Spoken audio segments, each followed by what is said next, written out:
Hi friends, welcome to our channel. Friends, ఈరోజు recipe వచ్చేసి చాలా హెల్తీ రెసిపీ అనమాట. ఒక చుక్క ఆయిల్ కానీ నెయ్యి కానీ ఏమీ చేయకుండా మంచి పోషకాలతో ఉన్న ఈ రెసిపీ అయితే మీకు షేర్ చేస్తున్నాను. వీడియోని అయితే ఎక్కడ కూడా స్కిప్ చేయకుండా చూడండి. ఈ చిన్నపిల్లల దగ్గర నుంచి పెద్దవాళ్ళ వరకు ఎవరైనా తినచ్చు. మేమైతే దీనిని ఢోక్లా అంటాము మా భాషలో. అండ్ ఇది మేము డిసెంబర్లో వచ్చే పౌర్ణమి రోజు కోర్ల పున్నమని మా దాంట్లో ఆ పండగ వస్తుంది, ఢోక్లా పండుగ. ఆ రోజు చేస్తాము. ఆ రోజైనా చేసుకోవచ్చు, లేకపోతే సంవత్సరంలో ఎప్పుడైనా మీకు తినాలి అనిపిస్తే ఆ రోజైనా చేసుకోవచ్చు. ఇది మనకి మొత్తం సజ్జలతోనే చేస్తారు. సజ్జల్ని ఇలా కొంచెం బరకగా గ్రైండ్ చేసి జల్లించుకోవాలి. ఆ తర్వాత నేను ఇక్కడ 2 కేజీల వరకు ఈ పిండిని జల్లించి పక్కన పెట్టుకున్నాను. 1 కేజీ వరకు బెల్లం అయితే తీసుకొని అందులో ఈ గ్లాస్తోని 1.5 గ్లాసుల వరకు మాత్రమే నీళ్ళు వేసుకుంటున్నాను. ఎందుకంటే ఈ సజ్జపిండి అనేది మనకి నీళ్ళు ఎక్కువ పీల్చుకోదు.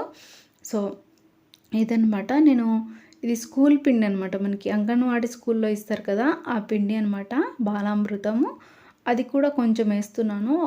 ఇది మనకి 1/2 కేజీ వరకే ఉంటుంది. కేజీన్నర వరకు అయితే ఇది మనకి సజ్జపిండి.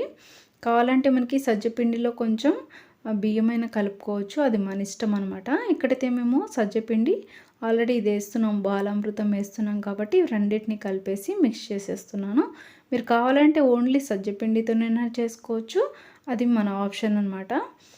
కొంచెం ఎక్కువ అవుతాయి, అలాగే పిల్లలు తింటారు కదా, బలం కదా, హెల్త్కి మంచిదనేసి 2 కలిపి చేస్తున్నాము. సో రెండింటికి కలిపి 2 కేజీల వరకు ఉంటుంది పిండి. 2 కేజీల పిండికి 1 కేజీ బెల్లం అయితే స్వీట్ అనేది కరెక్ట్గా సరిపోతుంది. ఇప్పుడైతే మనకి ఈ నీళ్ళు వేసిన ఈ బెల్లం పాకం మొత్తం బెల్లం అంతా కరిగించుకొని ఇలా కొంచెం మసలాలన్నమాట. ఈ బెల్లం నీళ్ళు మసిలిన తర్వాత పాకం ఏం అవసరం లేదు దీనికి. ఈ నీళ్ళు మసలైతే చాలు. ఈ మసిలిన నీళ్ళని మనం ఈ పిండి ఏదైతే ఉందో సజ్జపిండిలో కొంచెం కొంచెం వేసుకుంటూ కలుపుకోవాలి. ఒకేసారి మొత్తం వేయకూడదు, ఎందుకంటే మనకి ఈ పిండి అనేది ఎక్కువ నీళ్ళు పట్టదు, పీల్చుకోదనమాట. అందుగురించే కొంచెం కొంచెం మెల్లిమెల్లిగా కలుపుకుంటూ ఈ పిండిని కనుక కలుపుకుంటే మనకి పాకానికి సరిపడా మనకి ఈ పిండికి సరిపడా ఈ బెల్లం నీళ్ళని వేసుకోవచ్చు. మిగిలిన కనుక ఈ బెల్లం నీళ్ళు ఉంటే మనం నెక్స్ట్ టైము ఏదైనా స్వీట్ చేసేటప్పుడు దాంట్లో అయినా యాడ్ చేసుకోవచ్చు, లేదా మనకి జ్యూసెస్ లాంటిది, షర్బత్ లాంటిది ఏమైనా చేసినప్పుడు దాంట్లోకైనా యూజ్ చేసుకోవచ్చు. ఇప్పుడైతే చూడండి మొత్తం కలిపేసాను పిండి అయితే. ఇక్కడ మనకి ఇంకొంచెం పాకం అయితే మిగిలింది. ఇలా మనకి పిండి అనేది చేతిని పట్టుకొని ఇలా ఒత్తగానే మనకి కొంచెం ముద్దలాగా వచ్చేస్తే సరిపోతుంది. ఇప్పుడైతే మొత్తం పిండి అంతా కూడా ఒక గిన్నెలో ఒక సైడ్కి ఇలా మొత్తం ఒత్తేసుకున్నాను. ఇలా ఒక సైడ్ పెట్టేసుకొని పిండిని ఇంకొంచెం మిగిలింది చూడండి. పైనకించి నేను 1/2 గ్లాస్ వేసాను కదా, అదే అనమాట. 1 కేజీ పిండికి 1 కేజీ కాదు, 1 కేజీ బెల్లంకి 1 గ్లాస్ అయితే సరిపోతుంది. ఇక్కడ నేను కుడుమలు చేసే లోపల ఒక పెద్ద గిన్నెలో, అంటే మనం ఏ సైజు చేస్తామో ఈ జాలి గిన్నెకి పెడతాం లోపల, కాబట్టి ఆ గిన్నె మనకి సరిపడా చూసుకొని అందులో ఆ పెద్ద సైజు గిన్నెలో నీళ్ళు వేసి స్టవ్ మీద ఆల్రెడీ పెట్టాము వేడి అవ్వడం కోసం నీళ్ళు. ఆ గిన్నెకి నేను ఆల్రెడీ ఆయిల్ అప్లై చేసేసుకున్నాను బ్రష్తోని, ఎందుకంటే మనకి గిన్నెకి అతుక్కోకుండా ఈజీగా ఊడి రావడం కోసం.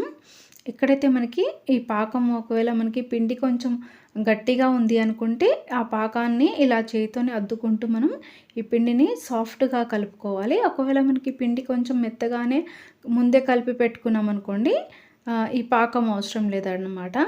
నార్మల్గా మీరు పాకం అయిపోతే మనకి మంచినీళ్ళు ఉంటాయి కదా, ఆ నీళ్ళతోనైనా మనం ఈ పిండిని ఇలా కొంచెం తడి చేసుకుంటూ కలుపుకొనైనా మనం ఈ కుడుమల్ని చేసుకోవచ్చు.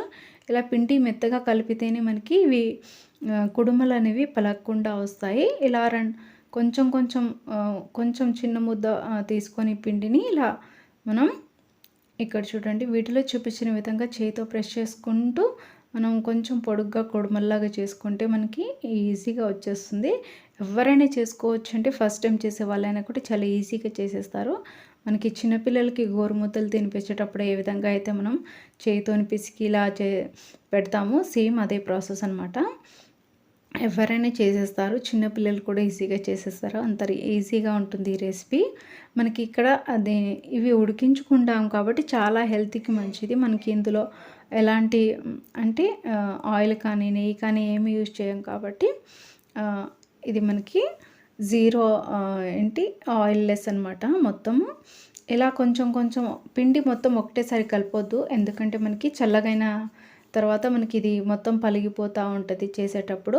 అప్పటికప్పుడు కలుపుకుంటూ చేస్తేనే నీట్‌గా ఇలా వచ్చేస్తది. ఇలా చేసిన తర్వాత కుడుములన్నీ చేసిన తర్వాత ఇలా మనం జాలి గన్నెకి ఆల్రెడీ ఆయిల్ కొంచెం అతుక్కోకుండా ఈజీగా రావడం కోసం పెట్టాం కదా! ఇలా మొత్తం లైన్‌గా ఒకదాని పైన ఒకటి ఇలా కొంచెం పెట్టేసుకుంటున్నాము. ఇక్కడ ఈ పిండి అనేది మరీ మెత్తగా ఉండకూడదు. మెత్తగా ఉంటే మనకి కుడుములు అనేవి మొత్తం విరిగిపోయి వస్తాయి. సో నేను ఇక్కడ ప్రాసెస్లో చూపించిన వీడియోలో చూపించిన విధంగా కనుక చేసుకుంటే మనకి ఈ కుడుములు అనేవి చాలా బాగా వస్తాయండి. ఇప్పుడైతే మనకి నీళ్ళు కూడా వేడి అయిపోయినాయి కుడుములు చేసే లోపల.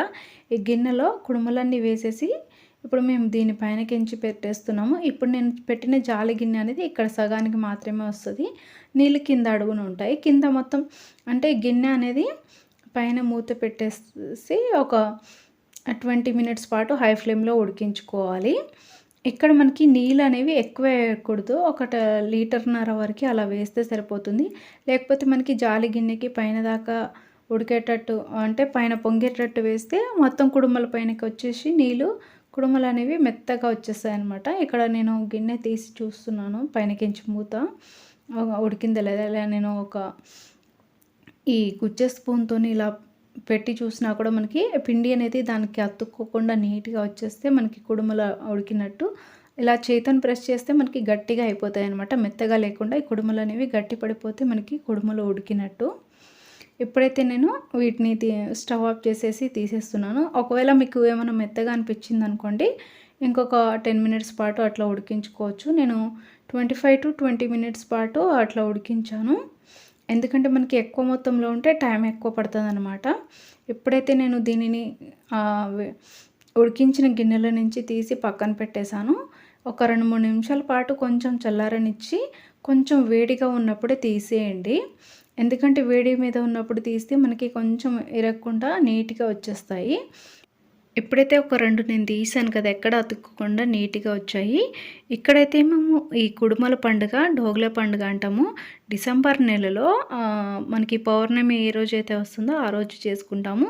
దీనిని కుక్కల పండుగ అని కూడా అంటారు. ఎందుకంటే మనం ఫస్ట్ ఇది చేసిన తర్వాత ఎంగిల్ చేయకుండా ఫస్ట్ కుక్కలకే నోరుతోని కొరికి 7 సార్లు కింద వేసి కుక్కలకి వేస్తాము. ఆ తర్వాత నోరు పుక్కిలించిన తర్వాత మేము తింటామన్నమాట అందరూ కూడా. సో ఇది మా దాంట్లో చేసుకునే కుడుముల పండుగ. సో మనకి ఎప్పుడైనా సంవత్సరంలో ఎప్పుడైనా తినాలనిపించింది అనుకోండి, ఎప్పుడు కావాలంటే అప్పుడు చేసుకోవచ్చు. ఇప్పుడు నేను కేజీ లెక్క కాకుండా మనకి నార్మల్గా అయితే పావు కేజీకి అట్లా చేసుకుంటే మనకి పిండి ఎంతైతే తీసుకుంటామో దాంట్లో హాఫ్ స్వీట్ సరిపడా తీసుకొని మనం ఈ కుడుముల్ని ప్రిపేర్ చేసుకోవచ్చు. కొంచెం పొద్దున నెక్స్ట్ డేకి చల్లారిన తర్వాత తీసుకుంటే ఈ విధంగా కొంచెం అతుక్కొని వచ్చాయి అనమాట. ఒకదానికొకటి అతుక్కొని కొంచెం జాయింట్లు అనేవి వేరే వాటికి అతుక్కోవడం వలన ఈ విధంగా వచ్చాయి. సో చూసారు కదా ఫ్రెండ్స్, ఇదనమాట ఈ రెసిపీ. మీరు కూడా తప్పకుండా ట్రై చేయండి. చాలా మంచిది, చాలా బలం అనమాట. ఎక్కువ పోషకాలు ఉంటాయి. అలాగే మనకి ప్రోటీన్ అనేది ఎక్కువగా ఉంటుంది ఈ సజ్జల్లో. ఇంకా వేరే అనేక పోషకాలు కూడా ఉంటాయి. పిల్లలకి ఇంకా పెద్దవాళ్ళకి కూడా చాలా మంచిది. అండ్ వీడియో నచ్చితే లైక్ చేయండి. మీరు కూడా తప్పకుండా ట్రై చేయండి. ఎలా వచ్చిందో కామెంట్ చేయడం అయితే మర్చిపోకండి friends. Thanks for watching. Like, share and subscribe.